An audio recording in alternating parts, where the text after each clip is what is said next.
My name is Yusef Aziz. I am 31 years old. Today's date is August 10th, 2013.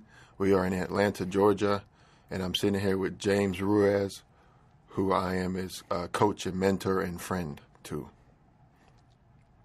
My name is James Ruiz. I am 16 years old. Today is August 10th.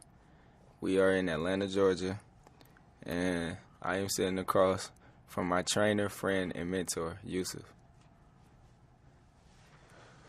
So, James, I remember first meeting you down at the Salvation Army in 2008. It was at a basketball camp, or Back to Basics Kids Foundation basketball camp, and we partnered with the Salvation Army Boys and Girls Club at the Fuqua unit behind Georgia Tech.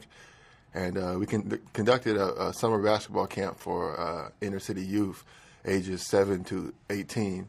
And in the afternoon session, the teens were there and you were there. And I remember seeing you and being drawn to you because you had a lot of confidence.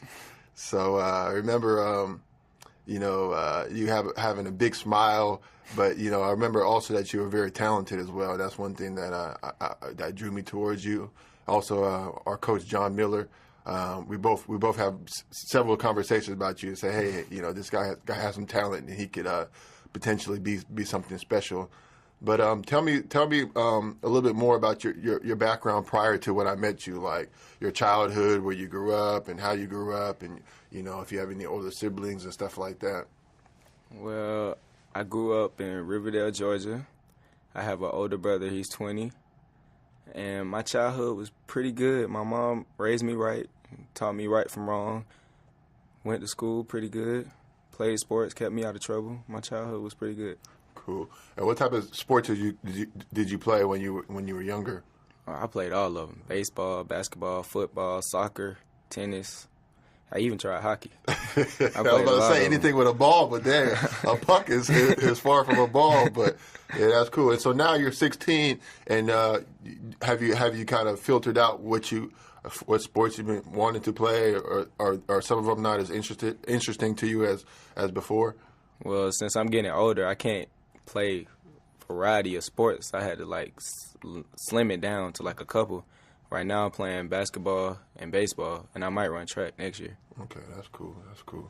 But obviously basketball is that's the main is your passion. Why do you like basketball so much? What is it about basketball that you like? I don't know. When I watch TV and I just see people on TV just doing stuff that I know that I could do, it just make me feel like, hey, I could do that. Why wouldn't I try? That's good. So you pretty much look up to professional athletes in the NBA and stuff like that. Who are some of your favorite players in the NBA? Who do you look to? Who you try to model your game after? Who are you impressed by? It's a couple. Kevin Durant is truly the number one. Kevin Durant and Kyrie Irving. Yeah, because I always find it interesting. Now the superstars now.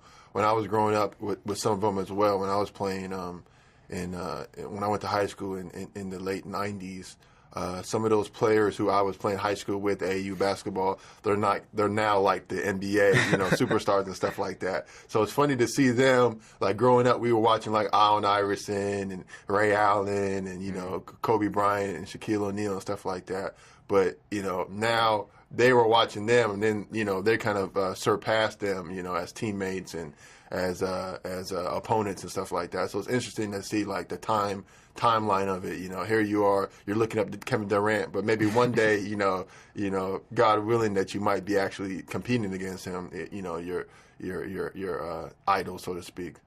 How do you feel about that? I think it'll be a great experience to compete against Kevin Durant. I mean, he's Kevin Durant. I mean, I don't know if I would produce as much as I would, but I'll try my hardest. Yeah. That's all you can do, man. Just try your hardest. Obviously, you got to be confident in yourself and your abilities. And, like you said, try your hardest. I often tell kids in our program a motto that I learned, and that's that hard work beats talent if talent fails to work hard.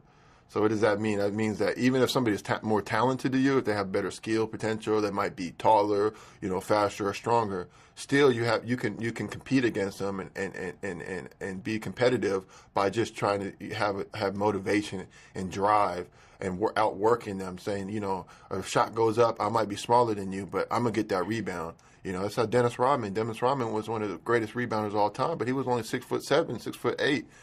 So you can't tell me like you have 7-footers down there, Shaquille O'Neal, David Robinson, and all these big tall centers. He was out rebounding them just because he was outworking them. So that's something that I've kind of always try to understand and take with me, that hard work is important, and try to really develop a good work habit. Yeah, I learned at a young age that it's not all about skill, that you have to give 100%, 110% on the court at all times.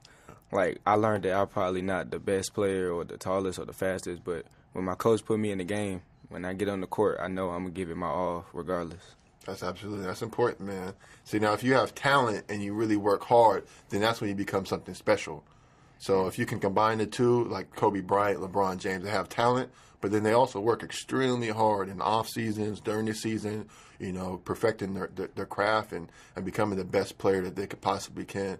But it takes hours and hours and long time of hard work and, really getting at it. So it's not something that's going to come easy, but, we're willing to work with you, and we want the best for you. And hopefully we can, look back at this time right now and see that, where it all started, type of thing.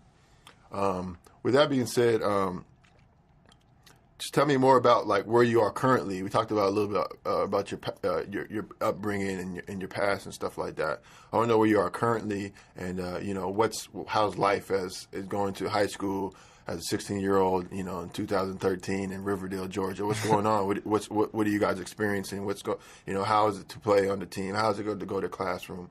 What is the social scene like? Lockers and lunch and stuff like that. What do you guys do? Well, actually, I came from middle school. I kind of thought it was going to be different, but it was kind of the same thing. We still have lockers, still have different blocks, and still have lunch and stuff like that.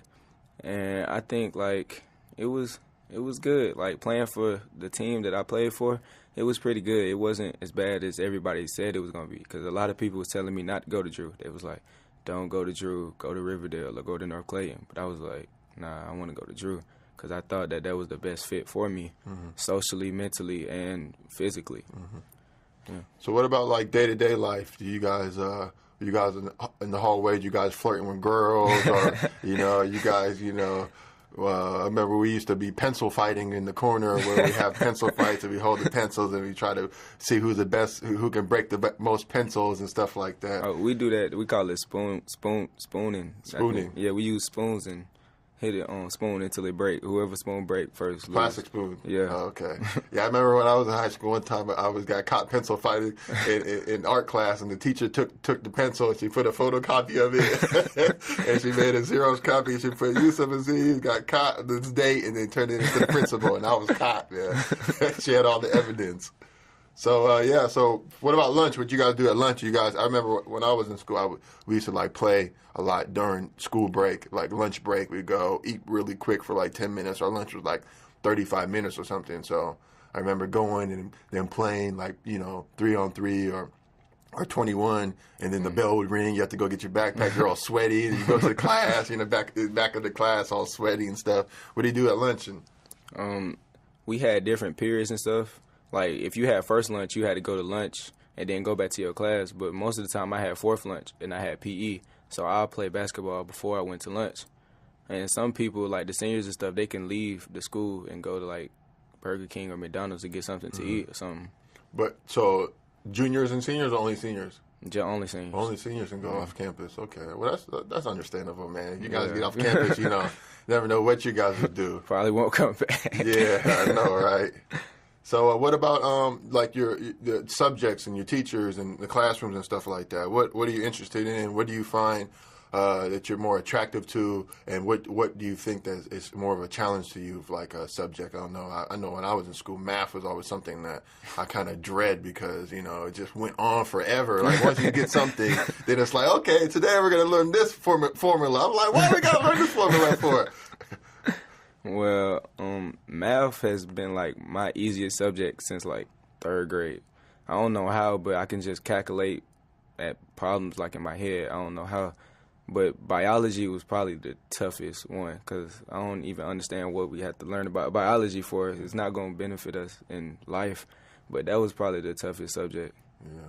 Well, it depends what you plan to be in life. So if you're going to be, someone who deals with science or in the field of biology or something, then then biology, the basics, will be helpful for you in life. But yeah, maybe for somebody like yourself who are more interested in other things, biology might not be something that's be applicable to your life.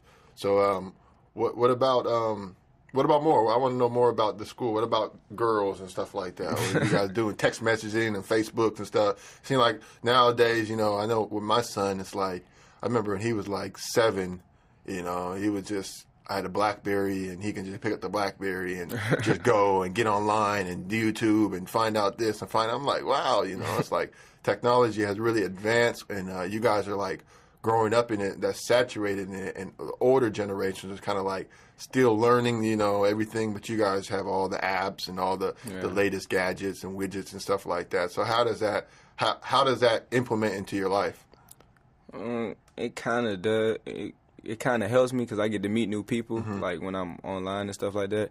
But now we have like Instagram and stuff, so they take pictures and stuff, and we can't talk to them, but they take pictures, and we got Kik and all that other extra technology. But it's helped me because I met a lot of new people. If it wasn't for that, I wouldn't have met most of the people. So you mostly use that stuff just for like socializing, meeting new friends. Yeah. Do you like any groups like that have like teen so and so who lives in Riverdale or so and so? No. Okay. Well, that's interesting, man. Yeah. What about like the latest fashions and trends and stuff like that? I remember towards when I was going to high school, we had starter jackets and Timberland boots and starter jackets. That was like the thing. If you have a pair of Tims and you were in the end, Tims and Jordans, of course. But what fads do you guys be rocking the latest fashion? People still rock the Tims. Yeah. I've seen a couple people with the Tims, but personally myself, I'm Polo all the way. Polo all the way. All the way Polo, huh? Forever till I die. Till I die. What makes you like Polo so much? Is it the guy riding the horse? I think it is. I don't know. Around I just Florida? love Polo. You just love Polo? Yeah. What? Okay. Well, what about shoes and stuff? Before I picked you up, you said you were saving your Jordan. Your mom tried to get you put some nice dress shoes on you, and you said no, I'm not gonna put my brand new Jordans on because you want to wear them the first day of school, which is on Monday. They too exclusive. 2 days, yeah. They too exclusive. I got those like last week, and when I got them, the lady at the store told me that I was the first person to get them, and they just came out last week, and I was like, I have to get them. I was like, I got to. It made me feel good, huh? It made me feel special. Like I was made for these shoes. That's what it felt like. Like I was made for them. You were made for it. Okay, that's cool, man. Well, yeah. So, that's currently, and you want to tell us the experience about what you just went through with your mom without a tell the other day. Well, my mom went out of town, and like she left her keys and stuff in her car. And, teenagers, you got to take advantage of the opportunity that you see. But I didn't drive that far. I drove around the neighborhood and probably to my school. What do you mean probably to your school? Did you go to your school? Okay, I drove to my school. How far is your school? About a mile away? About a mile. Okay. But it's just a long strip. It's like no turns and nothing. Okay. So when you came back, you made sure that you tried to park in the exact same way your mom did, and make sure that she wasn't trying to notice, but... you said your neighbor saw you leaving. Yeah, she seen me. I should have stopped when I pulled out the driveway because I started the car up and I looked at her. She looked at me. I was like, I don't think I should leave. And my friend was like, she's not going to say nothing. I was like, all right. Also, at this time, you already had your friend in the car. You were telling me you was going to go pick up your friends, but you already had your friend in the car. Yeah, he was with me because he had to go to practice with me. Oh, so you were just taking him to practice. Yeah. Oh, man. And we was late, too. So I just had to hurry up. We couldn't walk because it was like a 15-minute walk, and we was almost 5 minutes late. So I just had to. So what else have you been doing this summer? You been traveling, or you been any camps or anything like that? I've been kind of traveling with my AAU team, but we kind of shut that down like before this month. And I just been in the gym every day working. Working out, huh? Yeah. Chief, could you tell Yusef, sort of put that in context? Like, where do you go to practice? How did you get involved with that gym? What's a typical day like in the summertime for you? A typical day, I wake up, I'll probably eat something, and I'll go straight to the gym for like 4 hours. Like, I'll probably leave my house at 3 and don't come back till 7. And when I get in the house, I'll either go outside and see who outside, or I'm probably in for the night. So I'm trying to figure out this is like, you're saying you wake up and you probably eat some breakfast and then you go to the gym for 4 hours. How do you go to the gym for 4 hours and play basketball if you haven't ate nothing, man? I don't know. I just get up. Sometimes I feel like eating. Sometimes I don't. Yeah, but for you to start your metabolism process and everything, get your body ready to play. I mean, your body's just like a car, James. I mean, if I take the car and I leave and don't put any gas in it, what's going to happen to the car? It's going to stop. It's going to stop running, right? So if you don't put any food into your body and you're playing for 4 hours, what's going to happen to your body, your game? It's going to stop. It's going to break down. Probably. So yeah, that's something you need to take into consideration, really, man. Because if you have a game, I remember playing in AAU tournaments and high school tournaments. You have games 9 o'clock in the morning, 10 o'clock in the morning, yeah. noon. Crucial. You know, you got to wake up early. You know, you got to get something to eat, some bowl of cereal, some fruit.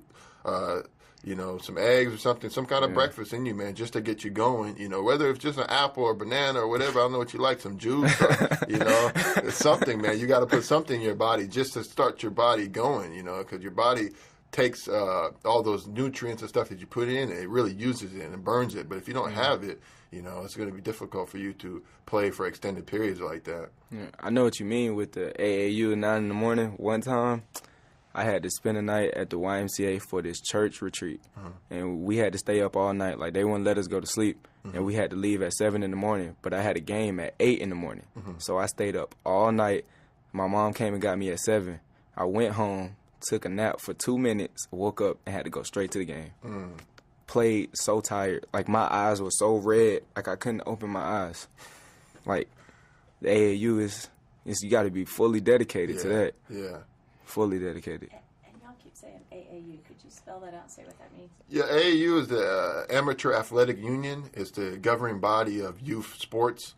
So in the past, like what they do, they pretty much provide showcase camps and tournaments all across the nation in which college coaches come and they're actually involved in the recruiting process. So you have your high school team, James. What high school you go to? Charles Drew. Okay, so that's your team. So you guys have your own high school team and stuff like that. And AAU would be of a selection of players who might be from local high schools or players that are, you know, all throughout Atlanta or whatever. And they'll compose a team and they'll go to these tournaments to compete. A lot of the funding comes from sponsorships, maybe shoe sponsors or, you know, community sponsors and stuff. They'll pay for, you know, the tournament fees and travel fees and uniforms and stuff like that. It was a very good experience for me when I was going through AAU because I started playing AAU as a sophomore, right? The summer of a sophomore. So after you go through this, you should be ready to be playing AAU because the exposure it gets you.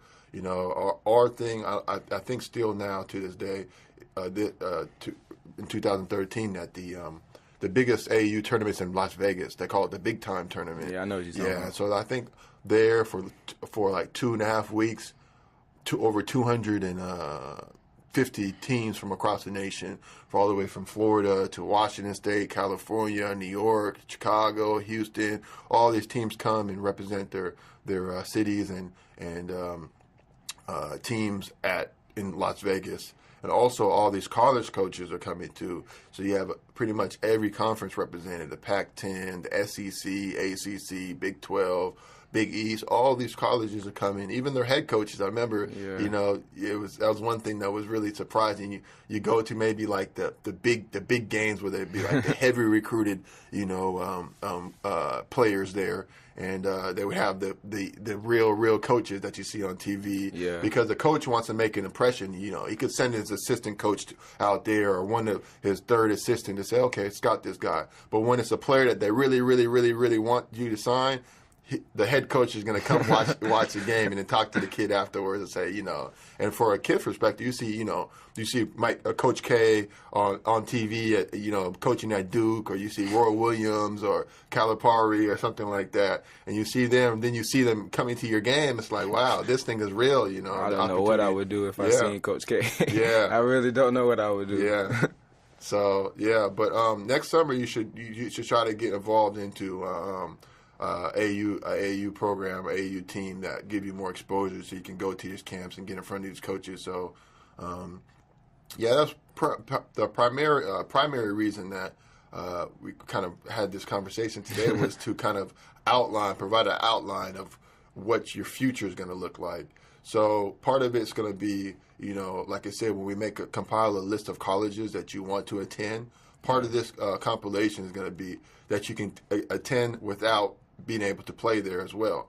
Because, there's always a possibility that anything, like I just had surgery on my meniscus last year, and that's something that was kind of difficult for me because I've been fortunate enough to play professionally for 10 years and then played in college for 4 years and high school for 4 years. So that's 18 years of playing, basketball at a high level, and I never had really a major injury. Even the meniscus is not major, it's just a minor thing. I got small surgery, half hour I was out of there, and then it took me about 2 months to get back before playing again.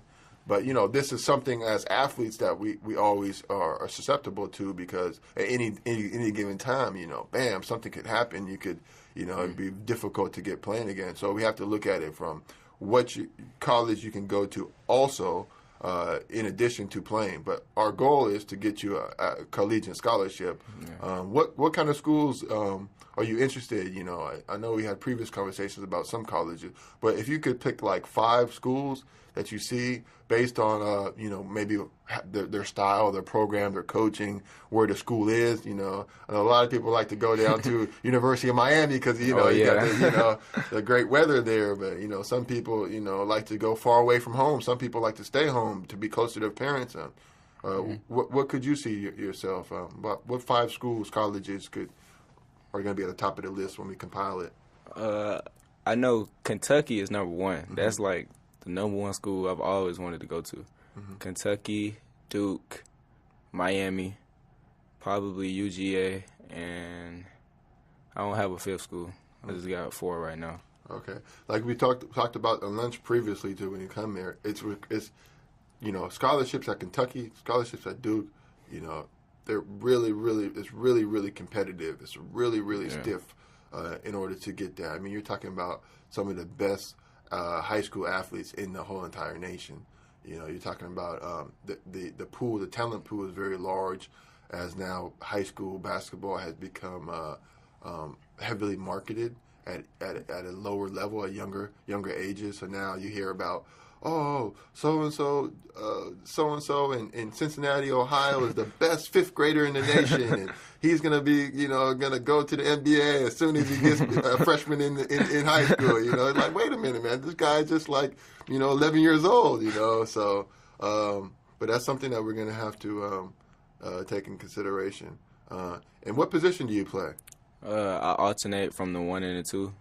What do you prefer, a position prior to the other one? It depends on what the situation is in the game. Okay. So tell me about your experience this last season. You were a freshman. I remember playing swinging just like how you did, swinging back between junior varsity and the varsity.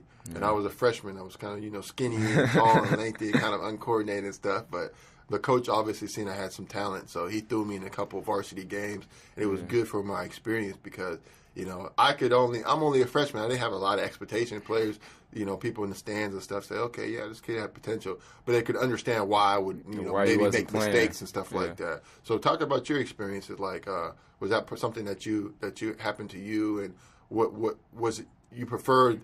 What did you prefer one to the other? Because you were splitting time between both. I kind of preferred JV because I played more minutes and stuff like that. But varsity is like a whole different level. Like when they're older than you, like they're like grown men. You playing against actual grown men, and the level gets real harder. Like, you're not gonna be able probably to shoot the way you wanted to shoot. You're probably not gonna be open as many times as you be open. But I kind of liked the varsity, the game where I helped my team come back to win. It was like we was down by like 10 points, and it was the fourth quarter, and my coach put me in, and he said, do not pass the ball. So I just scored every time. I stole the ball, scored, got it back, scored, and I just kept scoring. And then I shot the game-winning free throws and won the game. I guess that's when I started liking varsity. Like, that's when he started giving me actual more playing time than I was already getting. That's good, man. That's a good experience. And experience is something that's so valuable, you know. Like, you know, playing in front of in intense games and playing under pressure and playing at a high level like that. Once you get that experience, it's almost like, you know, that is what you look for. You know, that's what makes the game exciting. You know, you can go out here and, you know, you're gonna play your crosstown rivals, your high school rivals or whatever. There's gonna be a lot of people in the stands. A lot of people are gonna be talking about the game. And, you know, come 7 o'clock p.m., anything can happen in the game. Anything can happen. Anything you could just, you know, some games even now when I'm still playing and stuff, like, you know, you try to get you in the right mindset. You're warming up. I might listen to some music, have my headphones on, I'm stretching, you know. But as soon as tip-off, you know, sometimes in the course of the game, anything can happen. Sometimes, you know, you might just catch fire. It might be like one of those games like how Kobe Bryant had. He scored 82 points in the game. Oh, and it was my just goodness. like, wow, what is wrong with this guy? Like, you know, he's just something Can he miss? Like, what's experience. going on? Yeah. So yeah. So how do you feel about that? Pretty good. Like, if you can score like Kobe, like, why wouldn't you keep shooting the ball? A man that scores 82 points in one game with 12 minutes on the clock. I know Wilt Chamberlain scored 100, but that was back in the day. Yeah. Like, back in the day. Do you have any pregame preparations? Like, what do you do? Like, I was always used to be kind of by myself. Like, a lot of these guys would come and, like, you know, pound you. Let's go. We're gonna go hard today. I'm like, hold on, man. Let's save. I'm gonna save some of my energy for the game. I don't want to like use up all my energy prior to when we play. What do you do? Like, most of the time I sit by myself and I think about how I'm gonna be a factor in the game.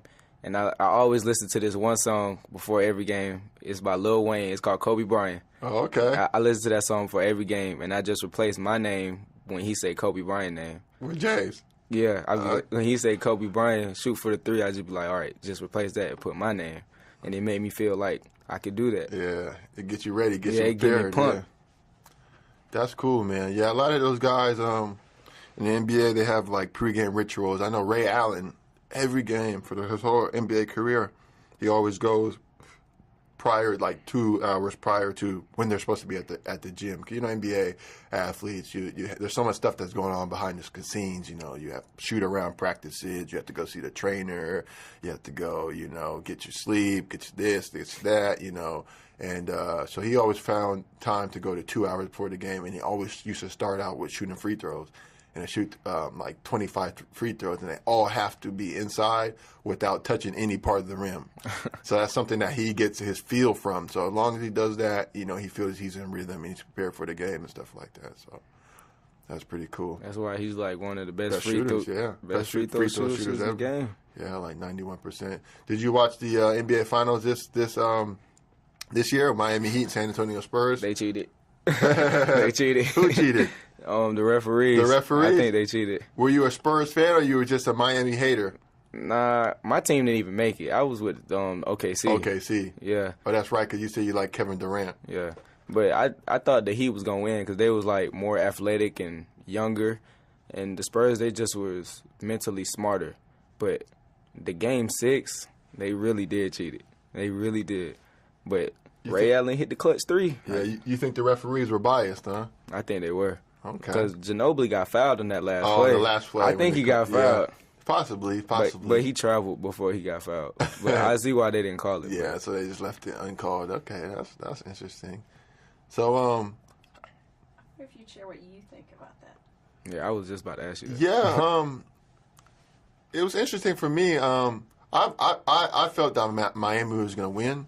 But it did get very difficult. I mean, you know, you couldn't, you know, there was so much room for error, and if you know, one shot, Ray Allen would have missed that shot. If LeBron would have missed his 3-pointer, you know, it would have been over, and it would have been kind of, you know, interesting to see because LeBron, you have this whole, you know, obviously Miami organization, they did a great job of bringing these superstars in and stuff like that, but they lost the first year. Yeah. Remember they lost against Dallas, and then last year they won, and then this year their backs were against the wall, and they pulled it out. One thing for me was interesting was to see LeBron James.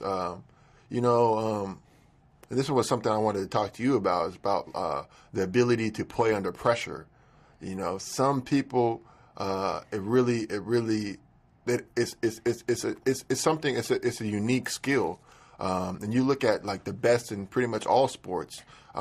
When I was in London last year, I went to Wimbledon tennis thing, and I saw Roger Federer win the Wimbledon, and I was just amazed by how, you know, focused he was as the match kept on going on, and he was playing in Andy Murray, and Andy Murray is a local tennis celebrity from England, so all the Wimbledon was cheering for Andy Murray, and here Roger Federer is from Switzerland, and he's just knocking the balls back, you know, and silencing the crowd, and you know, you have the whole crowd against you. It's not a team sport, it's an individual sport, but he can just silence his mind and focus his mind, and you know, play against all odds. And as the pressure increases, he becomes better. Jordan had the same thing. Kobe Bryant had the same. Peyton Manning, all these Tiger Woods, all these athletes like this, they're really exceptional when the game is on the line. They're able to elevate their level to another thing. But LeBron did it for Game 6 and 7. But prior to that, I think he kind of was a little bit too passive as far as willing his team to win. But definitely in Game 6 and 7, he definitely stepped it up. But he's an incredible athlete, and hats off to LeBron James and he the got whole his Miami second ring. organization. Yeah. So it was interesting to see that. Well, how do you feel about playing under pressure? I mean, you know, they always say you know, the old scenario when they give you the ball and they put you on the foul line and say your team is down by 1 point, time on the clock. You know, you got fouled. There's 2 free throws, and you're gonna need both free throws for your team to win. Yeah. Is that a position that you want to be in? I love it. You love it. I love it. I love it completely. What makes me scared, like if I'm at an away game and that's the situation and we're down by 1, no time, 2 free throws. If the crowd gets quiet, that's when I get scared. But if they're loud, I'm gonna make the free throws.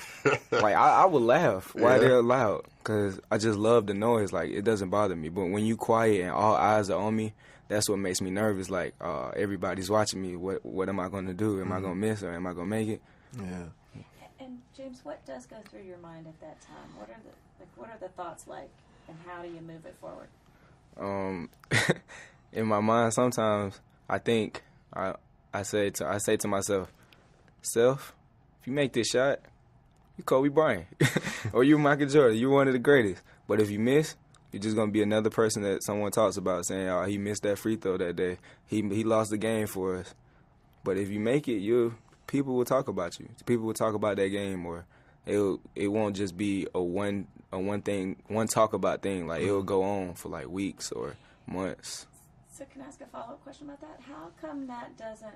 To me, that sounds like that could also be really more frightening and more nerve-wracking. But it sounds like to you that's motivational. Why does that work for you? I think just because the type of player that I am, I just love pressure and I love being challenged. And when I'm challenged, I love to see if I can rise above the challenge. That's why I love being challenged. How do you feel about losing? Is it individual? Like if you lose a game, do you take the onus and say it's my fault, or do you kind of say, oh, we lost the game as a team, or do you look and say, hey, there's something I could have done better to help my team chances of winning? Or I know some people like Michael Jordan, Kobe Bryant, and you kind of need to have this skills that they hate losing. It doesn't matter if it's, playing cards or, who can drink the water the fastest or whatever. A professional NBA game, they hate to lose. How do you feel about losing? Well, I hate to lose just like the next person. But I'm not a sore loser. Like if I lose, I'm not going to cry or whine or pout about it. But I really hate losing because I have a passion for the game and I just love to win. But I'm not a sore winner, though. I'm not going to win and brag in your face, I won, ha, ha, ha. But I just hate to lose, and I just love to win. Can you think of a specific example, a time when maybe you were glad that you were able to get past that feeling? What, to win? No, like a loss that was really hard and how you got past it. When I was in 8th grade and my team went to the Final Four. It was the first time my school ever went past the first round of the playoffs. And we made it to the Final Four. And we was doing pretty good the first half. But the second half, we made 4 points the whole second half. And we lost by 3 points. I missed the game-winning 3. It was so tough. I couldn't even. Did you learn from that? Yeah, I learned from it extremely to make the shot. Yeah. Just that's why. But you wouldn't trade. You wouldn't trade being in that position. It was okay for you. Oh yeah. Even though you failed. Even though I failed, it was a life experience. Like now I know how it feels to lose. I can't win all the time. Everybody has to lose. Yeah, yeah. So it was a life experience. So how do you feel about failure in general? Like, is that something that you're kind of held back from, or is something that you have a fear of? Oh, no. Or, yeah. I still take the shot. Yeah. I still take the shot. It's just who I am. Yeah. But if I miss it, I miss it. But if I make it, I'm more confident that I'm going to make it. But if I miss, I'm only human. Yeah, you're right. You're right. That's a good perspective to have, man. So let's take it all the way full circle. And do you remember the first time when Back to Basics came in, you met Coach John and I? Yeah. Yeah. I was trying to play all y'all one-on-one. He was trying to go at the coaches talking about, I'm weak. I'm like, I'm weak? James, you're like 12 years old, man. Why you're going to beat me one-on-one? You're going to dunk in my face, hit 3-pointers in my face. I'm like, I just met you, man. You're only 12 years old. But I remember you have a lot of confidence, man. And then I remember one thing that we were handing out promotional items, and we had like flyers. And one thing we pride our organization is that we don't ever really want to turn kids away because of financial issues, because we understand that, there's economic times and everything going on. So we put on the flyer saying scholarships are available, and so that's basically saying we had a small fee. I think it was like $25 for a week-long camp or something like that. But if the parents weren't able to pay the $25, we could just waive the fee and give the kid a scholarship. And I remember you, and when you got the thing, you looked down at the paper, you said, "I'm going to get a scholarship." I thought he was talking about a college scholarship. You're going to give me a scholarship? I really don't think you understood what the term meant, but you knew it was something that you had to work to earn. So coming full circle, so Back to Basics, man, we're going to keep on serving as your mentor, and we're gonna help you achieve your goal of earning a collegiate scholarship. Yeah. So as we move forward with your sophomore and junior and senior year, we're making sure that you're doing stuff not only on the court as far as like weight training, making sure you're developing your talent and your skills, your ball handling, your shooting, your passing abilities. We're also going to be concentrating on stuff that outside of the athletic arena and stuff academically, making sure you're eligible to get a college scholarship. Because there's a lot of like fine print and a lot of rules and regulations. Certain times where coaches can contact you, other times it's illegal to contact you. You have to register with the NCAA clearinghouse before you can. Then they have the ACT and SATs and the sliding scale based on your grade point average and stuff like that. You need a certain amount of core credits and from your high school and stuff. And it doesn't matter how talented you are, how good of a basketball player, how many points you can score. If you don't do these particular things, you're not going to make yourself eligible to actually receive a college scholarship. So that's something that me, your mom, your high school coach is going to work on. But you yourself, you have to take the responsibility, because ultimately it's going to be you, the one who has to do the work. I already done it. I've already done the work. I've had experiences. I've received a college scholarship. I played professionally overseas, internationally, and so I know what it takes. So while I'm telling you stuff, some stuff you might not like it, or some stuff you might say, hey, Coach Yusef, you're hard on me. You don't want to. I don't want to wake up right now. And come. Or I don't want to eat breakfast and stuff like that. But I'm telling you from experience. I'm telling you because I know what it takes to get there. I know what it takes. It takes, and so that's why I want to help support you in your dreams and your ambitions. And so that's what I'm here for. So hopefully, like I said, 2-3 years from now, we can look back and look at this time and say, hey, we did it. We accomplished your goal. so I could be on TV one day and be like, shout out to my mama. I always wanted to say that since I was young. I just want to get on TV and like look at my mom in her eyes and tell her that I finally made it, and we ain't gotta worry about nothing. Yeah, no your more. mom's an inspiration to you. I know you guys have a close relationship, and yeah, it's good. You want to talk more about your relationship between you and your mom, and how would it feel if you could say, hey, Mom, I just signed a letter of intent to go to University of blank blank blank. My college gonna be paid for. Well, I don't even think I could tell my mom because I think she'll be so happy and surprised. She'll probably have a heart attack or something. She'll be like, "Oh, you got a college scholarship? Oh my Jesus!" and fall out or something like that. Yeah. But I think she'll be proud of me and she'll support me 100%, no matter if the scholarship is like a million miles away or across the country or something. If she won't tell me not to go. She'll support me 100%. Yeah, and we'll support you as well. So. So we have a tall order in store for us, but definitely with your hard work and yourself being responsible and my expertise and experience, and your mom is going to have to play a big role too because she's going to be the one involved in the process. The college coaches, the decision and stuff is going to be between you and your mother. I can give you advice, but I can't choose your school what's best for you and stuff like that. I can just give you the advice and the information pertaining to it. But she's gonna be important in this process as well because there's some stuff that she got to make sure. She got to be looking over your shoulder. I can tell you what to do. You're supposed to do it. But your mom needs to be looking over your shoulder and making sure that you're actually doing what you're supposed to be doing. Yep, that's how my mom is. Could I ask you a couple questions before we wrap up? We've got just a few more minutes, but. James talked about a specific loss that he had, and Yusef, I wonder if you had any stories that are particularly, or one loss that was really important or a learning experience for you also. One thing that I've kind of not regretted, but something I wish I would have been able to accomplish is to win a state title. We had a very cohesive high school team. And we had a great team, a lot of good players on our team. But whenever we went to the state championship, the highest we finished was third place. So we went to the semifinals and lost, and then we won the third place game. But I've always wanted to, in high school, to achieve a state championship. In college and professional, it's difficult because you have all this competition. There's only one champion in the whole entire thing. But as a state, it's more exclusive. It's a smaller opportunity to it's a smaller task to win it because it's more localized, but naturally it becomes difficult. But that was one thing. But one thing, James, I want to share this with you is when I was in college, my junior year. So I was in college and we had a great junior season. We were ranked Division II. We were ranked sixth in the nation, highest sixth in the nation. We had a whole bunch of press and video, TV broadcast games and a big following. We were traveling across the nation. It was some of the best times of my life. The next year after that, or during that year, I did an interview with the Seattle Times, and I just did an interview. The guy came and reported it and stuff like that. And I wasn't thinking too much of it.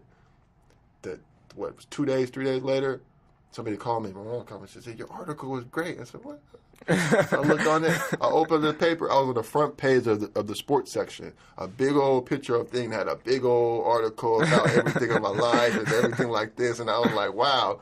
And I almost got scared a little bit because it put me out there, So as soon as you get put out there, people are going to try to come and test you, like, okay, this is the guy that's been in the newspaper and stuff, and he's not really that good, and stuff like that. So after that point, I changed my entire my work ethic. I knew work ethic was going to get me through because I knew at least if I could work harder than everybody else, I could maintain, being this image or this persona that the paper made me out to be. So that's something that I really remember, and I want to pass on to you to know that no matter, even if you go to a gym, you're just in the gym, there's always somebody who's watching, even unless you're in the gym by yourself, but that's more for personal reasons. But if you're in the gym and you're playing competitively in the game situation, there's always somebody that's watching. So you can't really take, just say, oh, I'm just going to get to this game because, I might be in the crowd. I might, I'll just come in, and say, oh, this kid, has some talent. I might make a phone call, to call his coaches, and, people involved in AAU and stuff. So you never know, when somebody's watching, and you never know who your competition right now in Michigan or, in California that's working right now saying, hey, I want to get a college scholarship. I want to go to Kentucky. I want to go to Duke. So you always got to push yourself. Yusef, why do you work with young people like James? Can you tell him? It's just a passion for me. I just kind of feel like the kids in general, the younger generation, they have so much against them, and whether it be, their upbringing, their family life, even at school. I think the schools, it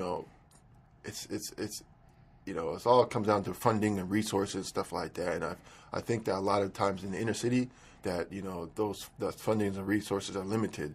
So in those types of situations, kids don't really get the best type of experience as far as schooling and upbringing as possible. So I'm trying to through the vehicle Back to Base, I'm trying to give you guys more support, more opportunities, So it's maybe, if you go to school and you go to basketball practice, and you have after school program and stuff. But then, if you have like a program like Back to Basic where you guys are going on field trips, you guys are going on college tours, you guys are involved in career initiatives, finding out about the music industry, finding about, government, community outreach programs and stuff like that. It gives you guys another opportunity, another outlook.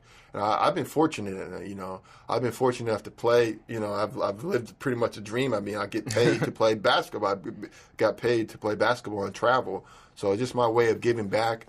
And, it's like I said, I feel that the kids really need it. Did you struggle with any of those problems that you see them as having? Yeah. I mean, one thing that I had experience that happened to me. I was a teenage father. I had James. You know Jalen well. I was a teammate. So imagine 2 years from now having to support a child. That was something that was really difficult for me, and it's something that's came out the blue. Because here you are, you think you're a teenager, you know it all, then bam, you get smacked with a lifetime responsibility, and it made me kind of grow up really fast, and made me kind of sacrifice a lot of stuff that I couldn't do because I can't just be out doing what I wanted to do because I have to raise a child at home, and so that made me more mature at a younger age, and something that made me more sharp in the sense that it kind of precised what was important for me. Thanks. Can you tell James again? You touched on this at the beginning, but can you tell him sort of specifically what are the things that you see in him that really give you the confidence that he can do this? Well, it was one, and it's a fine line because I've always one thing I noticed about you, and it's a fine line with professional athletes because oftentimes a lot of them give athletes in general a bad rep because they're so arrogant, they're so cocky, they're so flashy and over the top with it. It gives athletes in general a kind of a bad name. So.